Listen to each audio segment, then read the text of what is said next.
helping make your life easier. Moms Every Day. Hey everybody, it's Hattie Cheek with Moms Every Day. Hope you're all having a great Thursday. Today we have Dr. Pino here from Capital Huntington Hospital. You are the medical director for Hoops Family Children's Hospital. It's been around not a year yet, right? It's been just a few months since the Hoops Family Children's Hospital had its new renovated wing in the hospital. We've been opening up in graded successive stages. Yeah. Actually, the very first stage we can actually say was the neonatal intensive care unit, which opened up a couple of years ago. And then we've been gradually opening up several sets of rooms bit by bit. Now, you technically took the reins October 1st. That is correct. How has everything been going so far? Well, it's a great time to be around that hospital. It's very exciting. We are opening up new rooms in the next 2 weeks, so we'll be at our full complement of 25 pediatric beds, all private rooms.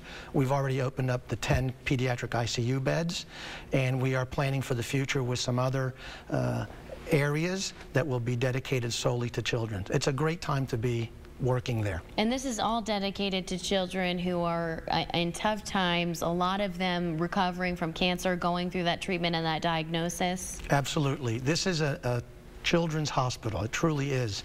We have people that are geared to just take care of children. We have subspecialists, we have hospitalists, we have ancillary staff. It's a completely different mindset than taking care of children in a non-children's hospital. I was going to say, I've been there a few times and we've seen all the different tactics that the nurses and the doctors use, because when you're dealing with a patient who is so young and doesn't know all these things that's going on around them, sometimes they don't need to feel the everyday pressure of being sick. You still want them to have that childhood. So they introduced us to a little doll that they kind of demonstrate for the children. Okay, this is what's going on with you. And this is what we're going to do, and they show them ahead of time. So it's very, very personal. Absolutely. We have a child life specialist that's dedicated to those kind of things, of explaining procedures and events to children at their developmental level. In addition, we have parents. Yeah. So it's not just the sick child, it's the parents of the sick child who are also going through a stressful time. Who are probably more upset than if they had gotten the diagnosis themselves. Oh, without a doubt, without a doubt. So we try to make their stay as pleasant as you could say, as possible during those stressful times. You know, I have to ask you, so you're getting more and more beds opened up. Some people might not realize how many kids in our region are sick with these really bad diagnoses. I mean, are your beds full? We hum at a very steady rate. Yeah. Sometimes it's seasonal, but you know, we offer a lot of things in this community that make it easier for people to come and see us and not have to travel. It's bad enough to be stressed out because your child is sick, but imagine then having to drive another 2 or 3 hours to a different community where you don't know where things are.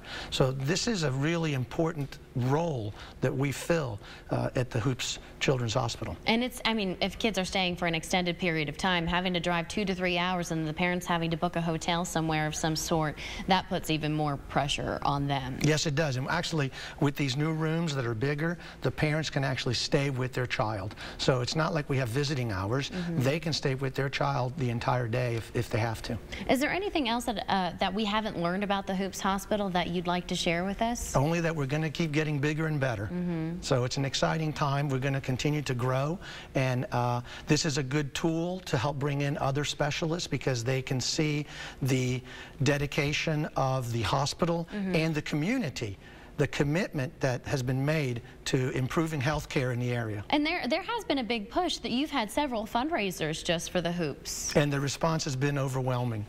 This is probably the largest philanthropic event in this community other than the Marshall University fundraisers and all. So the fact that not just Huntington, West Virginia, but the surrounding area has jumped on board just shows the amount of enthusiasm that we have. Now, being medical director and walking down the hall, seeing the kids' faces and things like that, what do you take home with you after seeing all that? How does that make you feel? Well, you know, I start the day, every day with my team, with the saying, let's make a difference today. And at the end of the day, when you see what's happened, it makes you feel like you've accomplished that goal. Is it ever hard to go home and know the stories that you left behind there at the hospital? Yeah, it sure is. You know, but you don't ever let everything go. and you kind of have to move forward. Yeah. The day that it doesn't affect you is the day you should probably find another job. Right. But Got to have a big heart and keep that heart. the pluses outweigh all the negatives by a landslide. Dr. Pino, thank you so much for stopping by. If you need any more information, just head to our website, WSAZ.com. Click on that Moms Everyday tab. You can rewatch the interview. We're so glad that you stopped by today for Moms Everyday. We hope that you'll stop by again here tomorrow. I'll see you today on First Look at 4. Have a great day.